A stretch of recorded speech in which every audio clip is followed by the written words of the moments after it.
Nandito tayo ngayon sa San Jose proper. Try natin na umikot din sa San Jose. Ayan, ito yung mabubungaran nyo pagpapasok kayo sa bayan ng San Jose. Parang napakalaking manok. Yan. Alam nyo ga kung nasaan itlog niyan? Ay siya, mamaya ipapakita ko sa inyo mga bade. Paparni muna tayo. Iikot tayo sa bayan. Tapos dediretso na lang tayo ng Lipa. Gawa na ang tulay dyan. Gawa na ang tulay, dire-diretso na. Yung tulay. Dire-diretso na. Okay, thank you. Yari na pala yung tulay din mga bade. So sa halip na dito tayo dumaan, dire-diretso na tayo dito. Yan, nariyan kanilang palengke. Yan. Sige, lampas. Yan, ang palengke ng San Jose. Naku, mag-helmet kayo. Isa rin to sa napakagandang bayan mga buddy. Itong San Jose. So last time na pumunta tayo dito ay nakipaglibing tayo sa ating dating kasamahan. So dati sira pa itong tulay na to naayos pa to nila. Ngayon pala open na. Yan, ganda no? Napakaaliwalas. At malamig na rin yung klima dito. Basta yung mga lugar na malapit sa Taal Lake talaga, yung kagaya ng Lipa, mataas sa kahoy, ang lamig talaga. So ito ngayon yung mismong San Jose proper. Tambay tayo dito sa may simbahan. Ayan, ginagawa pala yung kanilang plaza. Tambay lang tayo ng saglit. At itong kanilang munisipyo, ganun din, under construction din mga buddy. Ang daming ginagawa pala dito ngayon. Papakita ko lang sa inyo yung kanilang simbahan.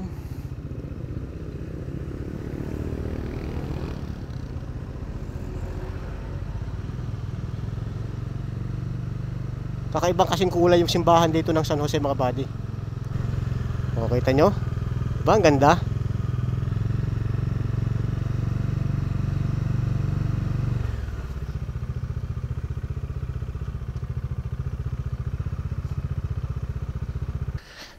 Ito ngayon ang bayan ng San Jose.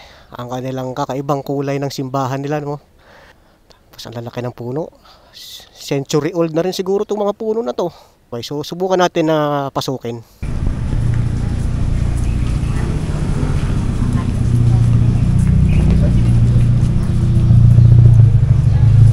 Ang ganda pala ng simbahan ng San Jose.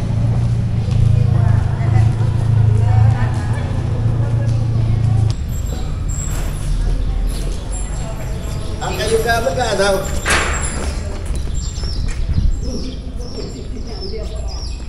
Napakaganda naman pala talaga nitong simbahan nila, no? So tingnan nyo naman mga buddy ang kulay ng simbahan. Ayan, meron ditong prayer garden. Kaso sarado lang, no?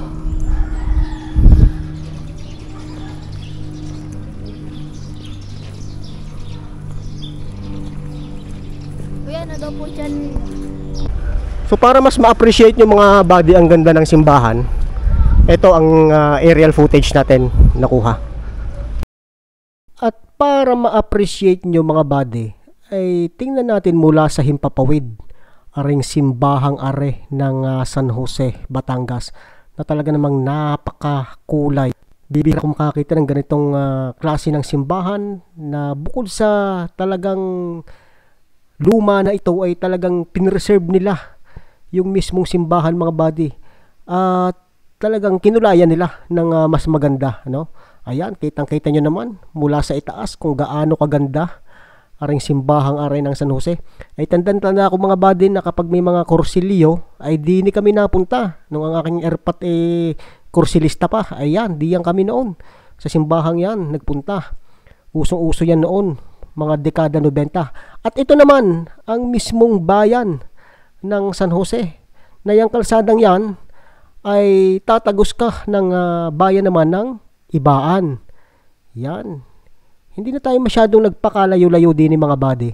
At gusto ko lang ipakita sa inyo ang napakalaking pagbabago ng bayang ito. Hindi ito ganito dati kaunlad, pero ngayon, kita nyo naman, ang dami ng mga nagsulputang mga establishmento at dyan naman ang daan papunta sa Lipa.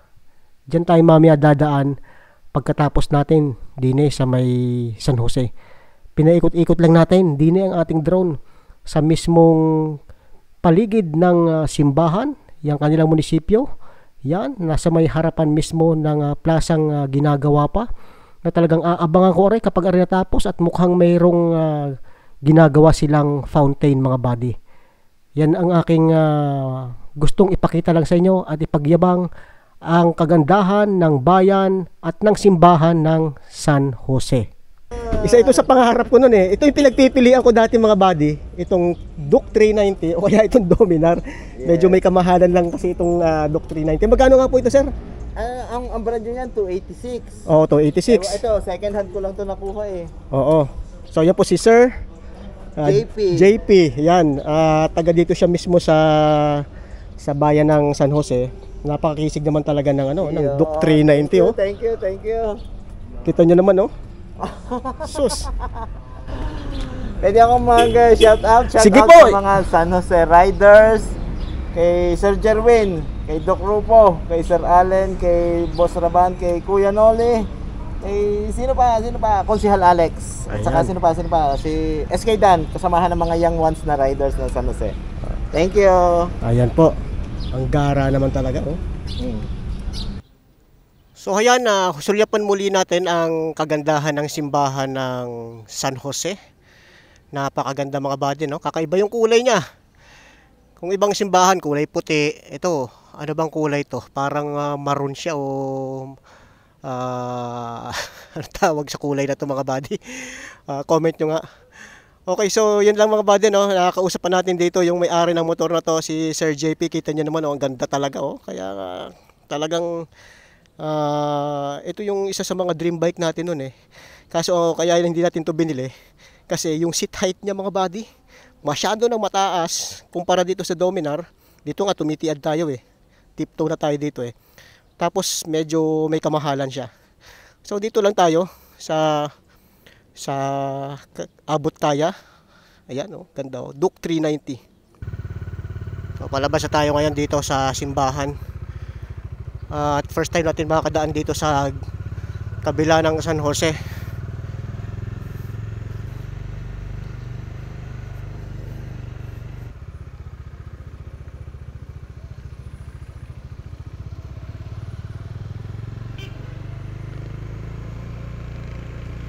Ayan.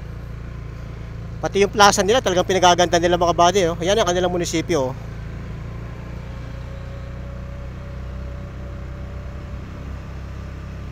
So may mga ancestral house din dito, kagaya nitong nasa kanto.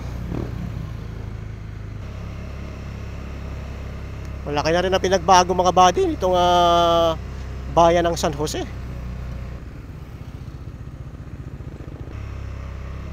Okay, let's go. So palabas na to dito sa mismong San Jose proper. At ipapakita ko naman sa inyo ngayon yung itlog ng manok na nandoon sa kabila, doon sa pinasukan natin. So ito San Jose ang egg basket capital of the Philippines. Kilalang kilala yan sa mga poultry, sa mga itlog. Ayan, malapit na tayo dito sa crossing. Nandinay ang itlog mga buddy.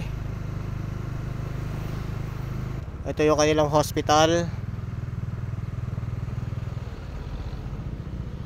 Aray, ang nag-iisang itlog.